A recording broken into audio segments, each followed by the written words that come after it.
It's easy to remain stylish and fashion forward while warding off a chill. Just add a comfortable wrap. Sewing expert Mary Mulari joins me to share how to transform your look in an instant with wraps. Welcome back, Mary. Thanks, Nancy.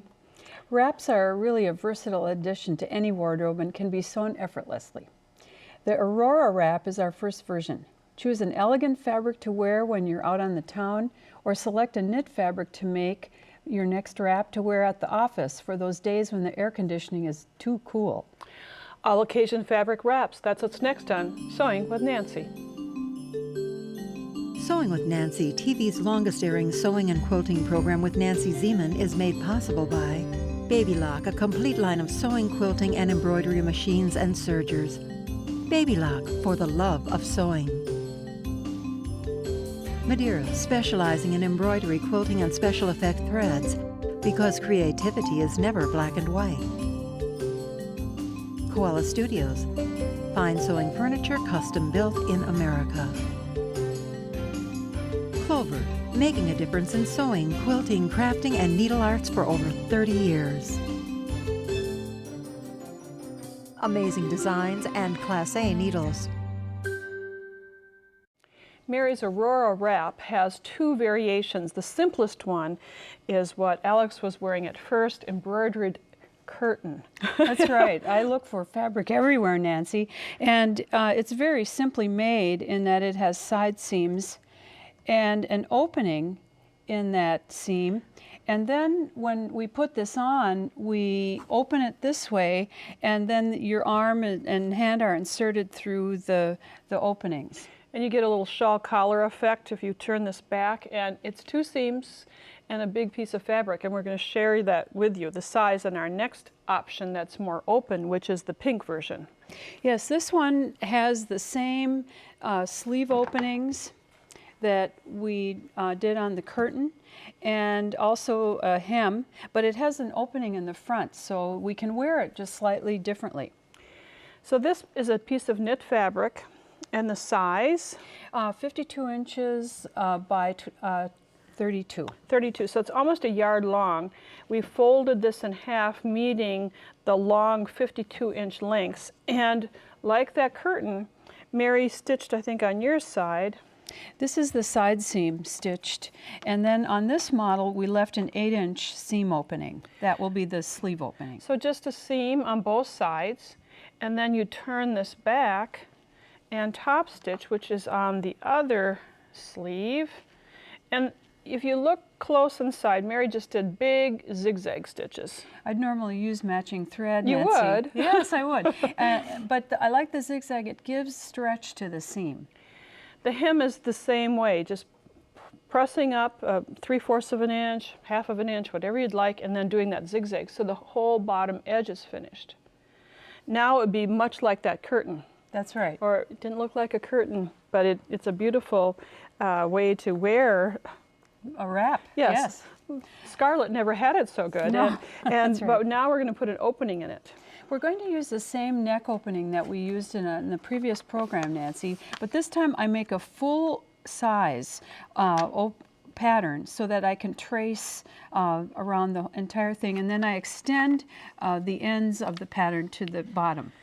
And we have the fabric folded halfway, and then there's a fold line on the pattern. They align together, and then you trace that opening and cut it open. And I leave just about, through one layer. Yes. Oh, well, that's important. Yeah. I leave about a 1/2 inch extra beyond the seam, and our next sample will show how I would cut open this neckline of this wrap.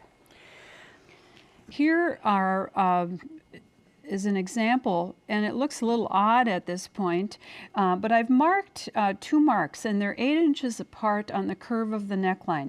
I have paperback fusible web, Sure. and I'm going to actually cut into that. And then you've cut it, and we'll flip this around. This way, it allows you to have a nice curve of that seam and this is the stay stitching on the edge. So with a little shaping around the neckline and some more stitching around that area, you have an Aurora wrap that can be made in an hour or less. With a book or e-reader in hand and this wrap around you, you're all set for a warm and relaxing reading session. If you prefer a lighter weight fabric, use the optional cutting line to transform the wrap front into a dressy pocket version. Throughout this two-part series, we are using a variety of fabrics, and the first fabric that we are going to showcase is an upcycled fabric. That's right, Nancy. The light pink fabric is really an old wool blanket that's been washed many times. And I've used actually the edge that used to have satin ribbon as the bottom of the wrap. And it has pockets that I added, and I like to consider adding some candy bars into those pockets for a really nice reading session. I'm with you. Now, throughout this series, many of the shapes that we work with are rectangular or square, but this time you really do need a pattern, and it's a big pattern shape. Right, and it just makes such an interesting, warm, nicely draped shawl. So we've had this made from tissue paper, but the reference material will help you to draft your own version of this pattern with the guidelines. And Nancy, this is when I would reach for my gridded pattern making material, because the measurements, the 1-inch grid, really speeds this up. So you could count 27 inches across and 34 inches down. It's placed on the fold, so you need 2 yards of fabric to make this wrap. Now you can see the optional cutting line, either the straight line or the curved line.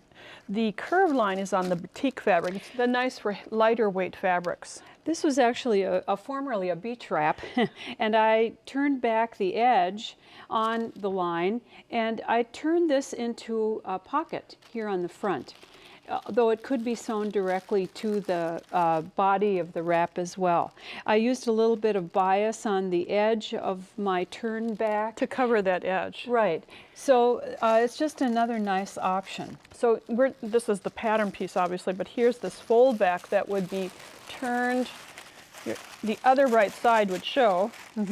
And we would have, for example, on our fabric, we zigzag this edge. You could leave it zigzagged when you top stitch it, not to the tissue pattern, but we just want to show you how it's shaped. Or you could cover the edge as Mary has. So the reading wrap, from a recycled blanket or to batik fabric, you have many choices. Turn a large square scarf, which you haven't been wearing anyway, into a flowing cover-up to wear for an evening walk or a chill chaser over a sundress. The key to success is to add a faced neckline opening to the scarf. Here's how. You just saw Alex wearing this great scarf with the opening, and it was on point. Some really fun fabrics, and the facing really isn't very evident, Mary, but you used a very lightweight fabric, didn't show through. Right, and it's on the back side. It's hidden on the back of the scarf with a little top stitching to hold it all in place. But if you couldn't find a fabric that was kind of camouflage to the underside, you can make the facing predominant. Here on the orange wrap, we've kept the facing on the right side, or the top side. So it adds a little decoration as well as securing and making a strong neckline, Nancy, that's very durable for wearing. Our samples are somewhat smaller scale, just to show you the idea, but we have a rectangle that was been folded in half on point.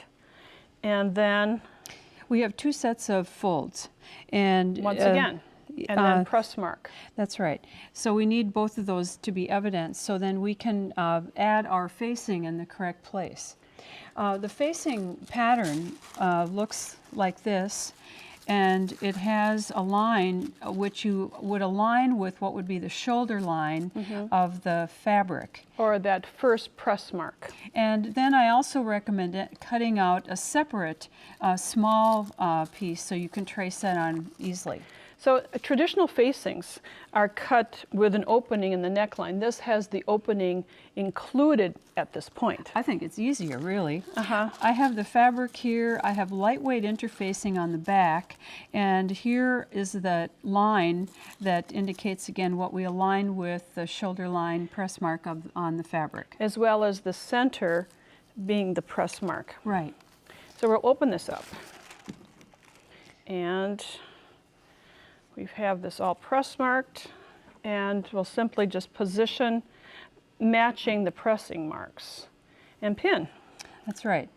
And then it's a simple matter really of sewing around the edge, or the line in the center, and that's the neck hole opening line. And that's what I'm doing right here, just stitching with a short stitch length so that I can manage that curve gracefully and have an even stitch. And here we have it sewn around the edges. Now you're not limited just to silky scarf fabric. You could also use plush, but this time perhaps, Mary, you'd have to cut it out of a larger square and finish the edges. But I've started to do the trimming around this area using a rotary cutter, or you can use a pinking shears, which has a... I really like a pinked edge for trimming away, because I think it actually clips and trims all in one step. Yes, and then clip to the center, and we just flip this to the inside. And then a little bit of pressing and a little bit of top stitching, and your facing is in place to stay. Now there's more for scarves. 2 long scarves put together with just an opening for the neckline is what Alex is showcasing right now. And you can see this is a quick way of making a caftan, a flowing wrap style. So with scarves, you have many options, whether it's square or rectangular. This repurposing project makes use of a sweatshirt body and a necktie for a casual cover-up. Check closets for sweatshirts and neckties no longer being worn, and turn them into a wrap that is perfect for shopping at a farmer's market. Now when Mary showed me this wrap, I thought, how did you come up with this idea? Because the wrap, I couldn't figure out where the sweatshirt came from. Well, I can't resist a sweatshirt project, Nancy. So here our sweatshirt, our model sweatshirt, this is the upper, or actually the bottom ribbing of the sweatshirt. We've added a necktie with some ruffles in it. The edges of the sweatshirt were turned back and stitched in place, and back under this corner is a surprise little pocket for your coins for the farmer's market. It's a fun wrap to wear, and it makes use of something that, you know, we're repurposing again here. Sure. So we have small sweatshirts on our table, or size small, I should say, and the marking, this has many markings on it, but the first one is, you know, what was the bottom now is going to be the top. And Mary, you've marked the center front, and I've just straightened that up a little bit. I like to make sure it's a very distinct mark, because it's going to be important to follow a little later for stay stitching. But after marking the center, then we mark from the bottom of the sleeve over to the center line. And it's about 4 inches, I should note, 4 inches from the neckline. That's right, on this particular shirt. And if it's longer, it might be a different pitch. Right, right. And we want to avoid logos and motifs on the sweatshirt, but this will allow you to cut a plain sweatshirt open for this. Then you make certain that the hemlines or the ribbings are matched, because you're going to cut both layers at the same time. And you're going to cut this V. We're going to cut here and over to here. But we're not going to cut open the center until we do some stitching. Now the stitching is already accomplished on this particular sample, where we've stay stitched or stabilized, just sewing through the front on either side, 1/4 of an inch or so, on either side of the mark. And then it's safe to cut open the sweatshirt body. So the next sample has been all cut. And then you'll start to see how this comes together. We're going to pull this just a little bit to show how the wrap is going to take shape. So you get a point in the back, 2 teardrop points in the front. And then we'll be turning under the edges, or under or over. This we have pink thread here. Normally we'd use thread to match the sweatshirt, and then I would use a zigzag stitch to secure the edges in place. Maybe you'll want to round the edge here, so it's not quite so pointed. Here being at the point, so it's easier to maneuver. Right, right. But the choice is yours. And honestly, a sweatshirt's not going to ravel, so you really wouldn't have to even stitch it, right? That's true. Okay, so you have the wrap kind of shaped. Now for the closure. Well, we're going to use a necktie. Many of us have these on hand in some state or other, and you take the tag off, and then there's always a really nice strong thread, and we can just simply pull this out. And what we're going to do after that, this takes a little bit of pulling, but it's going to release the tie, and so now we can remove all of the insides. And I have that from another tie. Okay. It's really easy to get rid of that. We don't need all of that thickness and bulk for this particular project. So set that aside. You never know when you might want to use it. Right, yeah. So then the necktie is a lot softer, and so on the folded over edge I have pieces of paperback fusible web, and I'd peel these off and then fuse the edges of the tie together. And let's bring up that next tie to show how we're going to shape it around the neckline.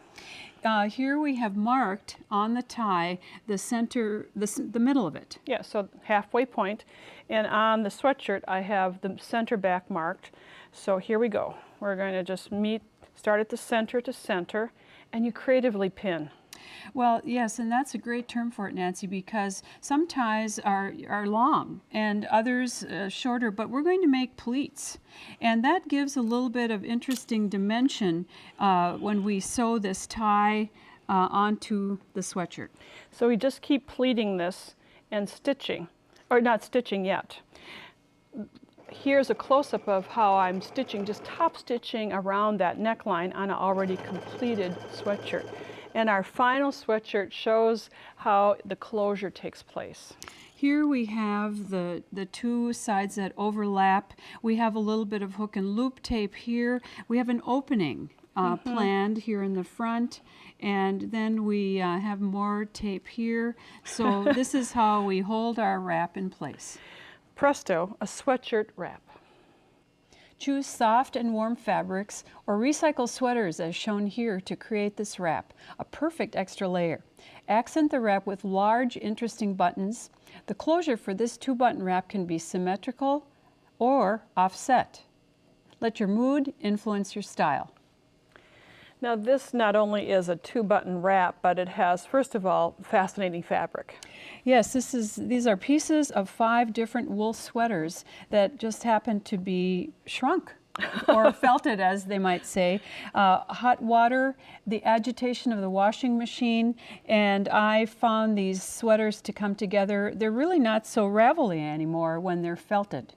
And you can then dry them in the dryer. No worries there, because you want them to be condensed. And the width of the fabric is 14 inches.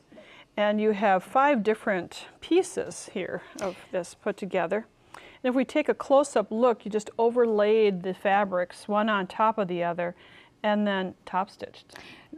Couldn't be much easier, Nancy. No. The serging, if you have a serger, I would recommend doing a 3 or 4 thread, as in this instance, serger stitch around the edge just to finish that. And then it's 60 by 14, and we have 1 buttonhole. And when you have a wool fabric, a synthetic suede patch is perfect. Right, it's decorative as well as strong. The buttonhole is about 8.5 inches from the bottom, and it aligns with this first button, the button closest to the bottom. So as our model wore it this way, you can see the 2 halves align. But then just make it asymmetrical. I'm kind of an asymmetrical kind of gal, so this is my style. Yeah. Very interesting. It changes the look, and this is a great warm layer to have in many times of the year. Now, perhaps you're in a climate where you need something lighter or you'd like something fancier. We have just a 14 by 60 inch piece of fabric, and it's a plush fleece. Yes, this one has edges turned back in a way that we've done before here in this series, and there's a large button here, and my favorite closure, Nancy, ponytail holders, and those wrap around this large button to hold the wrap in place. So there are lots of variations, and also your size. If you're a taller person, you might want a longer wrap. Of course. So you can see that we have shown you throughout this two-part series a variety of wraps, from scarves, recycled sweaters, rainwear, curtains, lace, rickrack, magnetic closures. It's very easy to make all occasion wraps in a very short amount of time.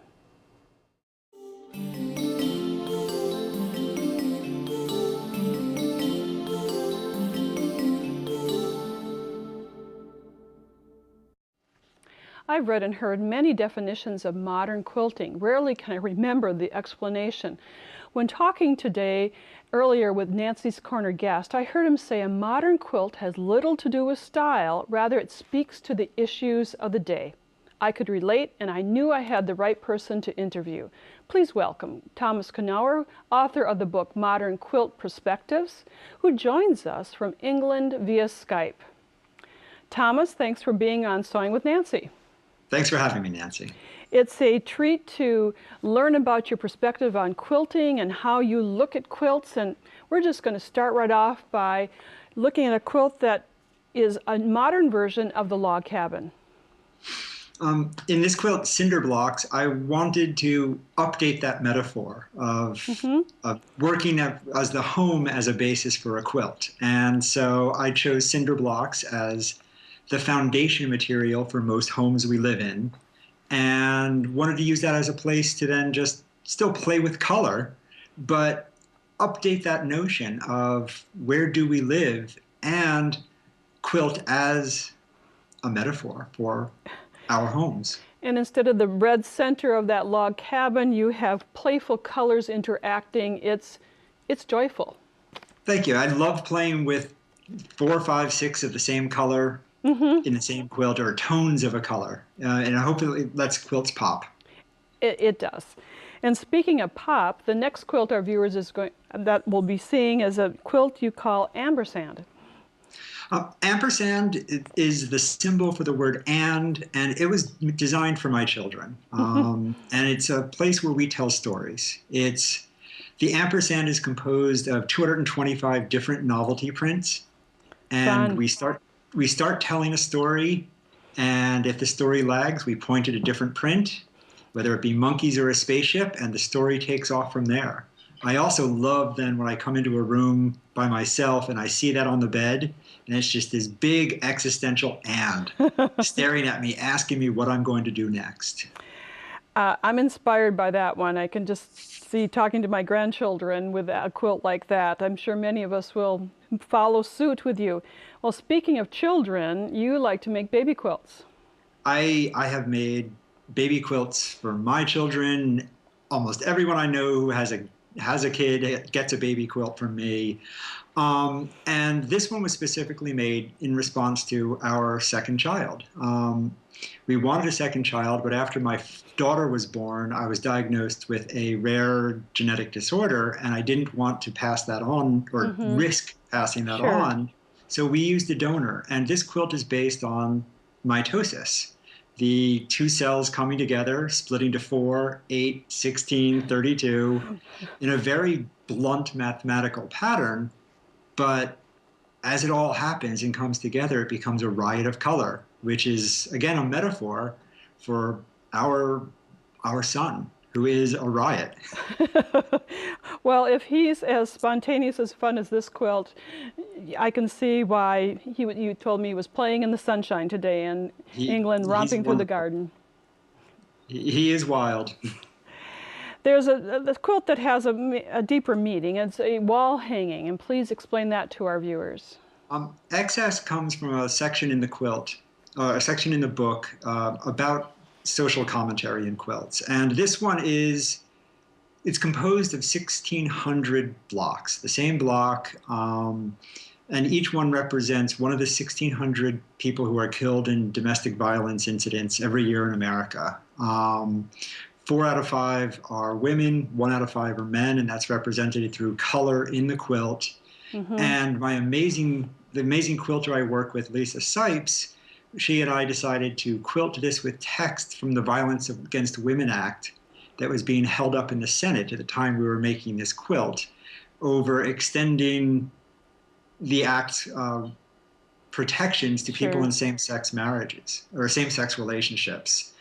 And then even the shape of the quilt is, it is 13 and a half feet long. It is too long for any wall, normal wall to contain, which is, Sure. again, another metaphor for the excess that each one of those deaths is. Well, it's beautiful, but unfortunately, the message that it portrays really speaks to my heart and to many. Thomas, you are an amazing quilter and amazing designer. I would like to invite you to come back some other time. I would love to, and find a way to come out in person. Well, that would be even better. Well, thank you for joining us. Thank you for having me. And thanks to you for watching. This is part of our two-part series on all fabric occasion wraps. And Mary Mulari, my guest, showed great design, and so you have lots to go home and sew. Go to nancyzieman.com to find out more information. You can re-watch the show and find out more about Thomas. Thanks for joining me. Bye for now. Mary Mulari has written a book entitled All Occasion Fabric Wraps that is the reference for this two-part series. The book includes 14 easy-to-sew wraps and shawls. It's $14.99 plus shipping and handling. To order the book, call 800-336-8373 or visit our website at sewingwithnancy.com/2813. Order item number MP44, All Occasion Fabric Wraps. To pay by check or money order, call the number on the screen for details. Visit Nancy's website at nancyzieman.com to see additional episodes, Nancy's blog, and more. Sewing with Nancy, TV's longest-airing sewing and quilting program with Nancy Zieman, has been brought to you by Baby Lock, Madeira Threads, Koala Studios, Clover, Amazing Designs, and Class A Needles. Closed captioning funding provided by Pellon.